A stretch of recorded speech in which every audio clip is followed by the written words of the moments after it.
Hello everyone, welcome to acumen.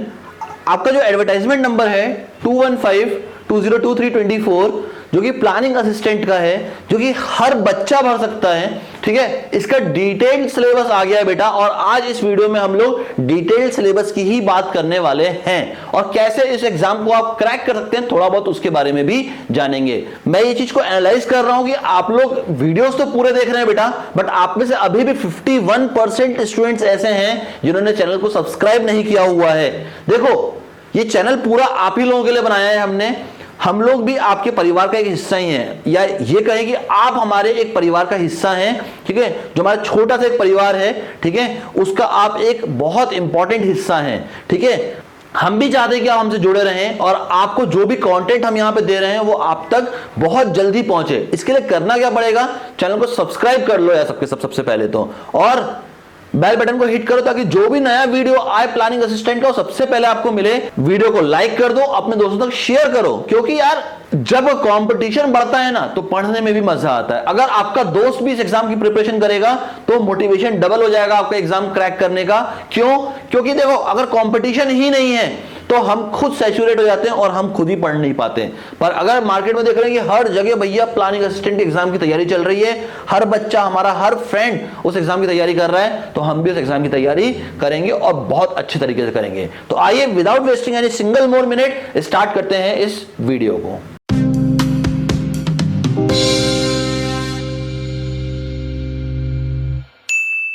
देखिए बेटा, ये है आपका डिटेल्ड सिलेबस। कौन सा एडवर्टाइजमेंट नंबर का? 2152022324 का। कौन सा एग्जाम है ये है प्लानिंग असिस्टेंट क्लास 3 का। नाउ इस एग्जाम में पूरा टेस्ट जो है आपका, यानी पूरा एग्जाम जो है वो हो गया आपका कंप्यूटर बेस्ड रिस्पांस टेस्ट।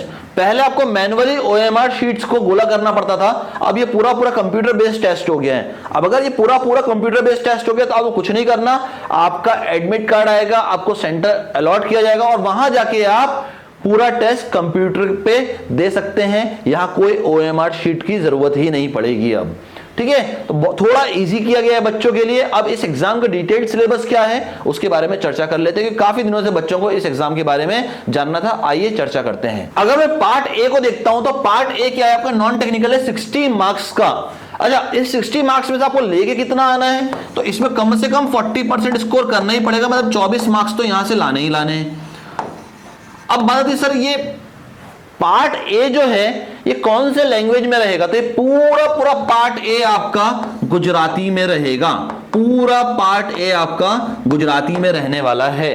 तो जो बच्चे गुजराती नहीं जानते वो भी इस पोर्शन को कवर कर सकते हैं। क्यों? क्योंकि जो क्वेश्चंस पूछे जाएंगे रीजनिंग से, डेटा इंटरप्रिटेशन से, इनको देख के आप समझ जाएंगे कि वो मांगना क्या चाह रहा है क्वेश्चन में आपसे। ठीक है, तो बहुत ज्यादा घबराना नहीं कि अगर गुजराती लैंग्वेज नहीं आती तो हमारा क्या होगा। कुछ नहीं होगा, तुम्हारे 24 मार्क्स आएंगे, तुम इस पोर्शन को क्रैक कर लोगे। ठीक है, तो थोड़ा सा अपने अंदर कॉन्फिडेंस रखिए। डर जाओगे ना तो वैसे भी कोई एग्जाम नहीं निकाल पाओगे, तो थोड़ा सा अपने डर को कंट्रोल करो। ठीक है, अगर डर कंट्रोल हो गया एक बार तो पेपर तो आपका निकलना ही निकलना है, श्योर शॉट निकलना ही निकलना है। आइए बात करते हैं फर्स्ट पार्ट की। ये पार्ट मैंने अपने स्टूडेंट्स के लिए ऑलरेडी शुरू कर दिया, जिन बच्चों ने प्लानिंग असिस्टेंट के लिए ज्वाइन किया था। ठीक है, जिनने सर्वेयर के लिए ज्वाइन किया, क्योंकि ये पोर्शन तो कॉमन ही है, तो ये ऑलरेडी स्टार्ट हो चुका है बच्चों के लिए। अगर आप भी चाहते हैं इस बैच में एनरोल करने के लिए, गूगल फॉर्म की लिंक डिस्क्रिप्शन में दी हुई है, वहां जाइए, फिल करिए। नंबर डिस्प्ले हो रहा है स्क्रीन पर, इस पे भी कांटेक्ट कर सकते हैं आप फॉर न्यू बैच रजिस्ट्रेशन के लिए। Okay, now reasoning and data interpretation से 30 क्वेश्चन आने, 30 मार्क्स के। टॉपिक क्या क्या होने वाला है? एज प्रॉब्लम, भैया जो एज वाली प्रॉब्लम्स आती है वो यहां पे आपका क्वेश्चन फ्रेम हो सकता है। वेन डायग्राम से क्वेश्चन फ्रेम हो सकता है, विजुअल रीजनिंग से क्वेश्चन फ्रेम हो सकता है, ब्लड रिलेशन। ठीक है, ये इंपॉर्टेंट होता है भैया ब्लड रिलेशन, कि इसके पिताजी वो, उसके पिताजी वो, उसके पिताजी वो, तो बताओ उनका और इनका रिलेशन क्या है। ये सिंपल से क्वेश्चन होते हैं यहाँ पे। अरिथमेटिक रीजनिंग पे क्वेश्चन आएगा। ठीक है, डेटा इंटरप्रिटेशन पे क्वेश्चन आएगा और डेटा सफिशिएंसी पे भी क्वेश्चन आपको मिलेगा इस पर्टिकुलर पोर्शन से। अगर बात करूं सेकेंड पोर्शन की तो वो है आपका क्वांटिटेटिव एप्टीट्यूड। 30 क्वेश्चन रहेगा, 30 मार्क्स का। अब यहां पे अगर देखते हैं तो नंबर सिस्टम पे क्वेश्चन पूछे जाएंगे आपसे, सिंप्लीफिकेशन एंड अलजेब्रा पे क्वेश्चन पूछेंगे, एपी जीपी पे क्वेश्चन पूछेंगे, arithmetic progression and geometric progression पे। ठीक है, फिर आपसे एवरेज पे क्वेश्चन पूछेंगे, percentage, profit loss, ratio and proportion, partnership, time and work, time, speed and distance, work, wages and chain rule, इन पे क्वेश्चंस आएंगे। अब यहां पे इतने सारे टॉपिक दिए गए हैं और क्वेश्चन पूछने वाला है मात्र 60 मार्क्स का, ठीक है। तो 60 मार्क्स से आपको कितने लेके आने, 24, जो कि इजीली क्रैकेबल है अगर आप अच्छे से प्रिपरेशन करते हैं तो, ठीक है। अगर आपने अच्छे से प्रिपरेशन नहीं की तो 24 का 10 भी आना मुश्किल हो जाएंगे यहाँ पे, ठीक है। क्योंकि थोड़ा सा पोर्शन जो है ना ट्रिकी है, मैं ये नहीं कहूंगा टफ पोर्शन है पर ट्रिकी है ना। अगर एक क्वेश्चन के लिए हमको 5 मिनट मिले, 6 मिनट मिले तो हम क्वेश्चन बना लेंगे, पर एक क्वेश्चन के लिए अगर 1 ही मिनट मिल रहा है देन वो क्वेश्चन डिफिकल्ट हो जाता है, ठीक है। इस वजह से बोल रहा हूं कि क्वेश्चन की ट्रिकीनेस पे ही पूरा पेपर का डिफिकल्टी लेवल सेट होता है। तो पेपर तो आसान है, ठीक ठाक है, ट्रिकी है पेपर, बट कैसे कम टाइम में उसको सॉल्व करना है वो इंपॉर्टेंट है, प्राइम इंपॉर्टेंट वो चीज है, ठीक है। नाउ अब आते हैं पार्ट बी पे जो 150 मार्क्स का है। ये आप सबके लिए इंपॉर्टेंट है, ये सबके लिए इंपॉर्टेंट है, क्योंकि इस एग्जाम को सारे के सारे बच्चे भर सकते हैं। अब सारे के सारे बच्चे अगर भर सकते हैं इस एग्जाम के लिए, तो भैया इस एग्जाम का सिलेबस क्या है उसको जरा समझना पड़ेगा पार्ट बी को, और पार्ट बी ही सबसे इंपॉर्टेंट है यहाँ पे। आइए बात करते हैं। देखिए बेटा, बात करें पार्ट बी में जो सबसे पहला क्वेश्चन है आपका, that is the constitution of India. यहां से 10 क्वेश्चन आपको मिलेंगे 10 मार्क्स के। अब ये इंपॉर्टेंट क्यों बन जाता है, क्योंकि वो बच्चे जो सिविल के बैकग्राउंड से नहीं है, ठीक है, जो सिविल इंजीनियरिंग के बैकग्राउंड से नहीं है, उनके लिए इस पोर्शन का इंपॉर्टेंस क्यों बन जाता है, क्योंकि आपको पार्ट बी में 150 में से कम 60 मार्क्स तो लेके आना ही पड़ेगा, यानी एटलीस्ट 40% तो स्कोर करना ही करना है, तब जाके आपका ये एग्जाम क्रैक होगा। अब अगर 60 मार्क्स लाना है और हमें सिविल बहुत कम बनती है, बनती ही नहीं है, तो भैया कॉन्स्टिट्यूशन ऑफ इंडिया का ये 10 मार्क्स हमारे लिए ना संजीवनी बूटी का काम करेगा। अगर ये छोड़ के चले गए तो समस्या ही समस्या है फिर, ठीक है। आइए आगे बढ़ते हैं। जो अगला संजीवनी बूटी आपको दिया गया है यहां से, वो दिया गया है आपको करंट अफेयर्स के फॉर्म में, जो कि 10 क्वेश्चन दिए गए, अगेन 10 मार्क्स के। यहां देखोगे आप तो 20 मार्क्स आपको ये मिल गए, ठीक है। अब करंट अफेयर में किस किस का पूछा गया, तो स्टेट का पूछा गया, नेशनल का पूछा गया, इंटरनेशनल का पूछा गया, सारे करंट अफेयर पूछ डाले उसने, जितना पॉसिबल हो सब पूछ डाला उसने, कुछ भी नहीं छोड़ा, बोला कुछ छोड़ने का ही नहीं है। पता चला वहां से मैंने क्वेश्चन डाल दिया तो इसीलिए सारे के सारे क्वेश्चन पूछ डाले इसने। अगला आता है जो आपके लिए अगला संजीवनी बूटी है, वो है कॉम्प्रहेंशन। गुजराती में 5 मार्क्स है, इंग्लिश के 5 मार्क्स का। यानी आप देखो, जो आपको सेकेंड पार्ट में 60 नंबर ऑब्टेन करना है, 30 तो आपको यहां से मिल गए। तो पेपर निकालना टफ नहीं है, पेपर तो निकल जाएगा, उसका अप्रोच जानना बहुत जरूरी है कि पेपर निकाला कैसे जाए, ठीक है, वो इंपॉर्टेंट है हमारे लिए। तो 30 मार्क्स का आपको यहां से मिल गया संजीवनी बूटी। अब आते हैं मेन टेक्निकल पे। अब जो टेक्निकल है वो है 120 नंबर का, 120 मार्क्स का। अब कम से कम आपको अगर 30 नंबर वहां से आपने उठा लिए, 30 के 30 तो नहीं आएंगे, सपोज करो 30 में से आपने 20 उठा लिए, तो 20 नंबर वहां से मिल गए। अब 40 नंबर आपको कम से कम इस 120 मार्क्स में से उठाना पड़ेगा।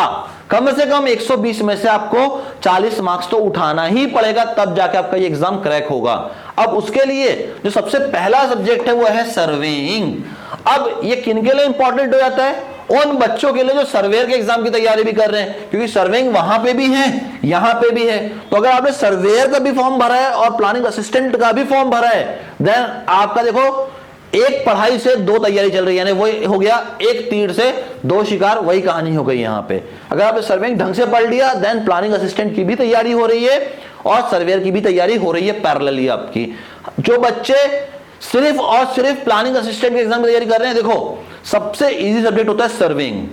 अगर कुछ चीज समझना है ना, कुछ चीज समझना है, दिमाग के अंदर बैठा देना है, अपने दिमाग के अंदर इस मगज में कुछ बैठा देना है, तो सबसे इजी है सर्वेइंग, सबसे इजी। इससे इजी सब्जेक्ट नहीं हो सकता, सबसे इजी सब्जेक्ट है सर्वेइंग। सर्वेइंग का सेकंड जो आता है भैया, वो आता है क्या आपका, preparation and study of maps and plans, ठीक है। ये भी कर सकते हैं, बट इतना इंपॉर्टेंस नहीं है इसका जितना सर्वेइंग का, क्योंकि वहां पे थोड़ा इजीली आप पढ़ के वहां से चीजों को समझ सकते हो। ये पोर्शन इतना इंपॉर्टेंट नहीं है।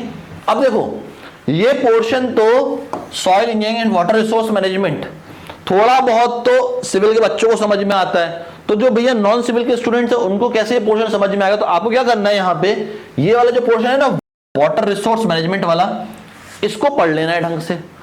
ये कुछ नहीं है, प्लांट में कितना पानी दिया, प्लांट को कितने पानी की जरूरत है, ठीक है, इरिगेशन की टेक्निक्स क्या होती हैं, यही सब आना है इस वाले पोर्शन में, ठीक है। तो ये आपका काम बन जाएगा यहां से, ठीक है। तो ये वाला काम आप कर लोगे वाटर रिसोर्स का। सॉइल इंजीनियरिंग आप छोड़ देना, क्योंकि सॉइल इंजीनियरिंग आपसे बन नहीं पाएगा, क्योंकि बहुत ही ज्यादा टफ पोर्शन होता है सॉइल इंजीनियरिंग, ठीक है।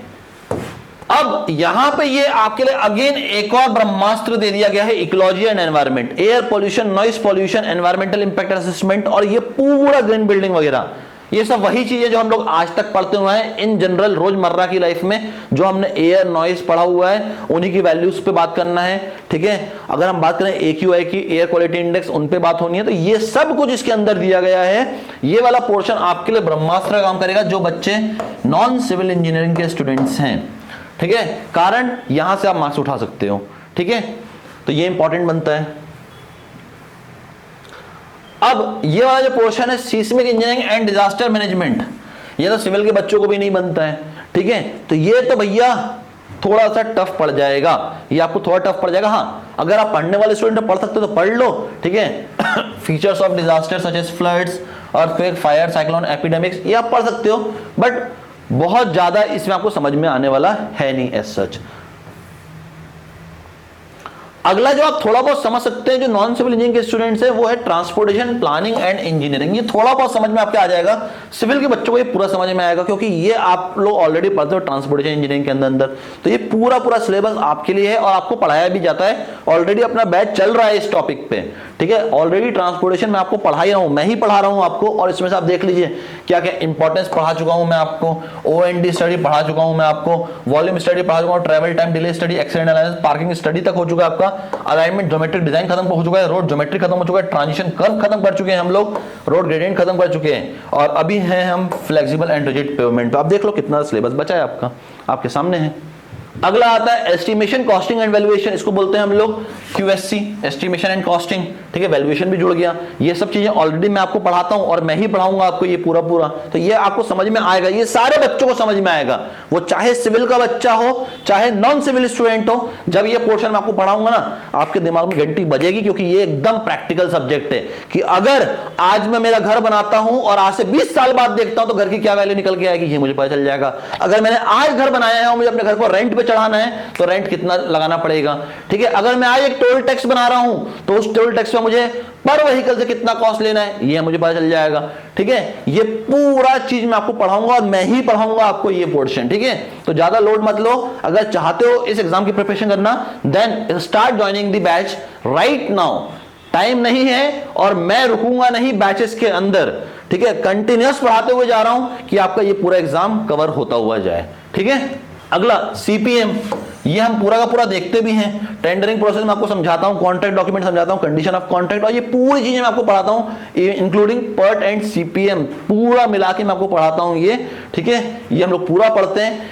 ये भी नॉन सिविल इंजीनियरिंग के जो स्टूडेंट उनको समझ में आ जाएगा, क्योंकि कहीं ना कहीं प्रोजेक्ट मैनेजमेंट से रिलेटेड और आपको अपने रोजमर्रा की लाइफ में प्रोजेक्ट मैनेजमेंट तो करना ही करना है, तो आपको समझ में आएगा ये वाला पोर्शन भी। अब इसके बाद भी देखो इनका मन नहीं भरा, तो इन्होंने क्या कहा, अब बचा हुआ जो भी मार्केट में चल रहा है, अबाव फील्ड्स में जो भी रिसेंट ट्रेंड्स है वो भी ले लेंगे हम, ठीक है। तो कुल मिला के संक्षेप में अगर बात करूं इस सिलेबस की, डिटेल सिलेबस की, तो जो भी स्टूडेंट इस एग्जाम की प्रिपरेशन कर रहे हैं आपसे एग्जाम निकल सकता है, क्योंकि 30% सिलेबस ही ऐसा है जो आउट है, जो आपको नहीं पढ़ना है। एग्जाम्पल के तौर पे सॉइल इंजीनियरिंग आपको नहीं पढ़नी है, कारण आपको समझ में ही नहीं आएगा। हाँ, उसका ऑल्टरनेटिव है हमारे पास, ठीक है, जहां पे हम पॉल्यूशन वाले पोर्शन से हम लोग मार्क्स को कवर कर सकते हैं, ठीक है। तो बहुत ज्यादा आपके लिए ऐसा नहीं है कि भैया कोई नया एग्जाम आ गया है, आपके लिए बना हुआ एग्जाम है, आप कवर कर सकते हैं, बट शर्त इतनी सी है कि अगर पढ़ने के माइंडसेट से बैठे हो देन ये एग्जाम आपके लिए है। और मैं बोलता हूं यार, देखो लाइफ में सबसे अच्छा गिफ्ट है ना जो न्यू ईयर पे आप देते हो, वो अपने आप को दो, ठीक है। इस उत्तरायण पे अपने आप को एक गिफ्ट दो कि भैया मैं इस पर्टिकुलर एग्जाम की प्रिपरेशन करना चाहता हूं और देखता हूं कैसे ये एग्जाम मुझसे क्रैक नहीं होगा। और इतना विश्वास दिलाता हूं, अगर आपने मेरे साथ प्रिपरेशन की ना, श्योर शॉट एग्जाम आपका क्लियर होगा ही होगा, तय है ये, ठीक है। मिलते हैं नेक्स्ट वीडियो में, टिल देन पढ़ाई कीजिए, सेफ रहिए, और मिलते हैं नेक्स्ट वीडियो में। Till then bye bye everyone and thanks for your time.